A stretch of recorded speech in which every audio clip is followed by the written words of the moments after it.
सभी पत्रकार और छायाकार बंधुओं को मेरा हाथ जोड़ के नमस्कार। जैसा कि आप सभी को ज्ञात है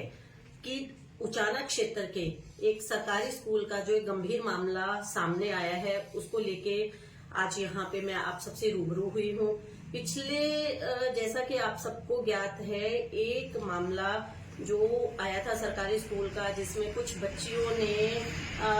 प्रधानमंत्री, राष्ट्रपति को और महिला आयोग को एक लगभग आप ये मानिए लगभग अगस्त के महीने में उन्होंने 5 पेज का एक पत्र लिखकर अपनी एक शिकायत प्रिंसिपल के नाम दर्ज करवाई थी, जिसको लेके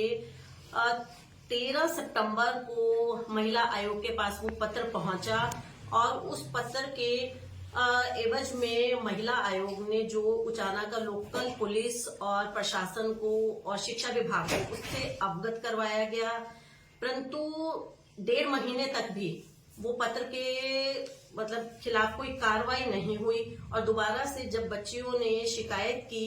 तो 30 सितंबर को उस प्रिंसिपल के खिलाफ एक FIR दर्ज हुई, जिससे आम जनता में ये मामला एक उजागर हुआ, जो एक बच्चियों के साथ छेड़खानी का मामला था, जो लगातार पिछले लंबे समय से चल रहा था। उस पे लेके जब महिला आयोग ने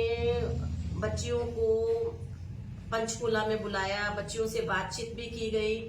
तो 4 नवंबर को जो आरोपी प्रिंसिपल को गिरफ्तार किया गया और तब से वो प्रिंसिपल जुडिशियल कस्टडी में है। परंतु अगर हम देखें तो इस मामले में जिस तरह से कार्रवाई होनी चाहिए उस तरह से कार्रवाई नहीं हो रही है। इसमें कुछ न कुछ ऐसे तथ्य हैं जो छुपे हैं। जो बच्चियों के माँ बाप हैं वो भी मामले को लेके आगे नहीं आ रहे हैं, तो कहीं ना कहीं वो भय के माहौल में भी हैं। मैं खुद एक महिला हूँ, मैं एक माँ भी हूँ, बेटी भी हूँ, बहन भी हूँ, तो उसके नाते मैं उन माँ बाप का दर्द, उनकी तकलीफ बहुत अच्छे से समझ भी सकती हूँ कि किस तरह से वो एक भय के माहौल में है। लगभग 60 बच्चियों ने कंप्लेंट की थी, परंतु और अपने बयान भी दिए थे इस मामले को लेके, परंतु धीरे धीरे अभी जब 2 दिन पहले आपने देखा होगा, आप सबको पता भी है कि जो HCS अधिकारी शिवाजी आई थी, तो उस समय पे बहुत सारे माँ बाप से उन्होंने बात की, लेकिन सभी माँ बाप ने इस पे चुप्पी साध ली। जो 60 लड़कियों के बयान आए थे उसमें भी सिर्फ 5 बच्चियों के बयान ही दोबारा दर्ज कर पाए। तो इतना गंभीर मामला होते हुए भी हमारी इसमें प्रशासन से भी, सरकार से भी यही मांग भी है और कुछ हमारे इसमें क्वेश्चंस भी हैं कि ये हलका हमारे जो उप मुख्यमंत्री जी का भी है और यहाँ से जो सांसद हैं वो भी इसी हलके से हैं, और खुद मुख्यमंत्री जी भी इस मामले में संज्ञान नहीं ले रहे हैं। समझ में नहीं आ रहा है कि इतने गंभीर मामले पे भी हमारे मुख्यमंत्री जी और उप मुख्यमंत्री जी क्यों चुप्पी साधे हुए हैं। और अगर हम इस मामले में देखें कि पिछले 6 सालों के प्रिंसिपल के कार्यकाल में जब एक विद्यालय में 2000 बच्चियां थी और उनकी जो संख्या धीरे धीरे घट के 1200 तक पहुंच गई, तो क्यों शिक्षा विभाग ने बच्चियों के ड्रॉप आउट के लिए संज्ञान नहीं लिया। और उसके साथ साथ जो 60 बच्चियों आगे आई थी जिन्होंने पत्र लिखकर एक शिकायत दर्ज करवाई थी, अपने बयान दर्ज करवाए थे, तो उसपे अब तक पूरी तरह से जांच क्यों नहीं हो रही है, क्योंकि ये मामला इतना गंभीर है। अगर हम सुप्रीम कोर्ट की पॉलिसी पे भी चलते हैं तो माँ बाप और बच्चियों की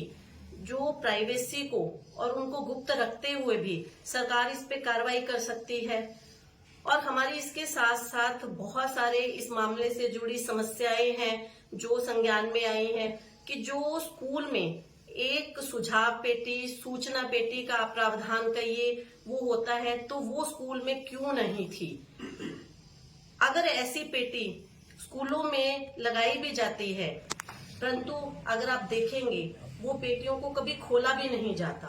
तो हमारी एक सबसे बड़ी मांग यही है कि स्कूलों में बच्चियों की सुरक्षा के लिए ऐसी सूचना पेटी का होना अनिवार्य तो है ही है, लेकिन उसके लिए एक डेट भी सुनिश्चित होनी चाहिए जिसमें एक एसडीएम लेवल के अधिकारी या एडीसी लेवल के अधिकारी उस पेटी को खोले और उसमें अगर किसी भी तरह की कोई शिकायत दर्ज है, अगर उसमें किसी तरह का बच्चियों ने सुझाव दिया है तो उस पर गौर भी किया जाए। साथ में जो एक सेक्सुअल हैरेसमेंट कमेटी का अभी स्कूल में गठन किया गया है, इस तरह की कमेटियां परमानेंट होनी चाहिए जो समय समय पर ऐसे स्कूलों में जाएं, बच्चियों से बात करें और उसमें उन बच्चियों के साथ में बात करने के लिए एक काउंसलर होने चाहिए जो बच्चियों को अपने विश्वास में लेके अगर उनके साथ किसी भी तरह का कोई दुर्व्यवहार हो रहा है, स्कूलों में अत्याचार हो रहा है या किसी तरह का दुराचार हो रहा है तो उस पर संज्ञान लिया जाए। मैं इस बीजेपी सरकार से एक ही बात कहना चाहूंगी कि एक तरफ तो आप नारा देते हैं बेटी बचाओ बेटी पढ़ाओ का, तो कहां से आपका नारा कहां से नारा है कि पूरी जुमलेबाजी है। जब एक रक्षक ही भक्षक हो जाता है, एक शिक्षक ही इस तरह की हरकतें करता है तो हमारी बेटियां कहां से सुरक्षित हैं। और ऊपर से हमारे मुख्यमंत्री जी की इतने गंभीर मामले को लेके चुप्पी बहुत ही निंदनीय है। हम इसकी घोर निंदा भी करते हैं क्योंकि इस मामले ने हरियाणा को ही नहीं पूरे जींद जिला को ही विश्व पटल पे शर्मिंदा किया है। एक तरफ तो हम दौड़ में हैं विश्व गुरु बनने की तरफ, परंतु जब हमारे देश में, हमारे प्रदेश में और हमारे जिला में हमारी बेटी